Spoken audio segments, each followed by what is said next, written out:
Gelombang polemik tentang eksistensi Melayu Deli masih menjadi topik perbincangan hangat. Seolah-olah terjadi perseteruan antara tokoh adat dan wali kota. Mengapa tidak? Wali kota Medan membuat kebijakan yang kontroversial, dimulai dari perombakan gapura pintu masuk kota Medan yang dianggap menghancurkan etnis simbol Melayu dan juga kebijakan untuk mewajibkan ASN menggunakan pakaian adat 8 etnis. Hal ini dikhawatirkan akan menggerus etnis Melayu sebagai penduduk asli kota Medan. Lalu benarkah penduduk asli kota Medan, yaitu etnis Melayu, semakin menepi?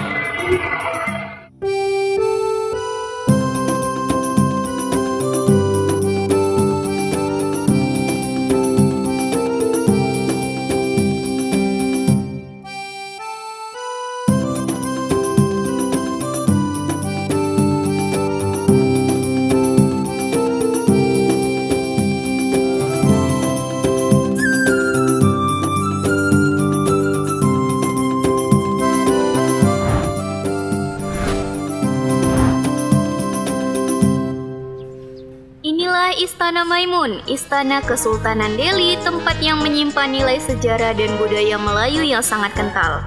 Istana yang diresmikan pada tanggal 18 Mei 1891 menjadi saksi transformasi sebuah kampung dengan hamparan tanah rawa disulap menjadi ibu kota dan megah hingga berjuluk Paris in Sumatra. Istana ini menjadi bukti bahwa suku Melayu adalah suku asli atau host population di kota Medan. Namun, setelah revolusi sosial pasca kemerdekaan, dominasi budaya Melayu perlahan meluntur. Di akhir abad ke-19 dan awal abad ke-20, terdapat dua gelombang migrasi besar ke Medan. Gelombang pertama berupa kedatangan orang Tionghoa dan Jawa sebagai kuli kontrak perkebunan, dan gelombang kedua ialah kedatangan orang Minangkabau, Mandailing, dan Aceh.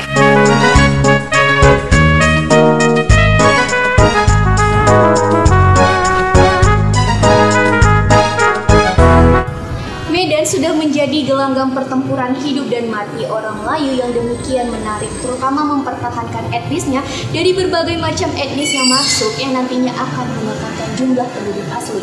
Pada akhirnya, identitas asli yang mencerminkan value kota Medan akan sulit diidentifikasi. Apabila kebudayaan Melayu semakin menurun, Medan akan berkembang menjadi kota tanpa identitas dan tidak bertuan secara kultural.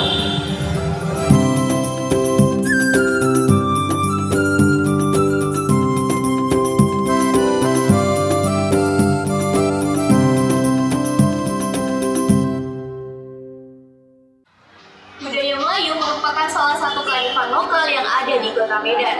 Namun, semakin berkembangnya zaman, semakin hilau pula pengetahuan tentang kebudayaan ini. Padahal melalui budaya kita dapat memikat masyarakat untuk bertahan karena adanya cipta karya, karsa, dan juga rasa manusia itu sendiri. Mengembalikan budaya dan potensi lokal pada hakikatnya menjadi sebuah keniscayaan karena adanya muatan budaya masa moyang. Ada dua cara yang dapat dilakukan masyarakat, terutama generasi muda, untuk melakukan dan melestarikan budaya yang ada di Indonesia, terutama adalah budaya Melayu. Yang pertama adalah cultural experience, yaitu kita dapat melakukan dengan terjun langsung untuk pengalaman kultural dengan cara menggunakan pakaian adat yang ada, mengetahui lagu-lagu kebudayaan, dan mengikuti event kegiatan budaya itu sendiri. Yang kedua adalah culture knowledge.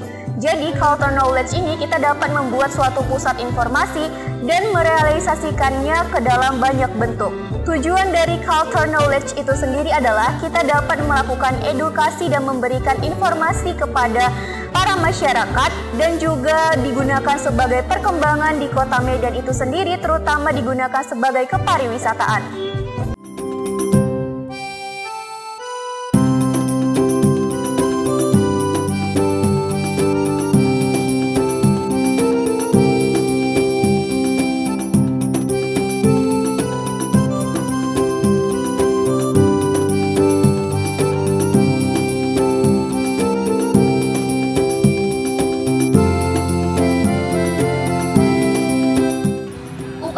Melestarikan budaya yang ada di Indonesia bukan hanya tanggung jawab dari segelintir pengurus saja, tetapi integrasi dari pemerintah, Lembaga dan juga individu itu sendiri berperan penting dalam melestarikan budaya yang ada di Indonesia dan juga mempertahankan eksistensi dari budaya asing yang masuk.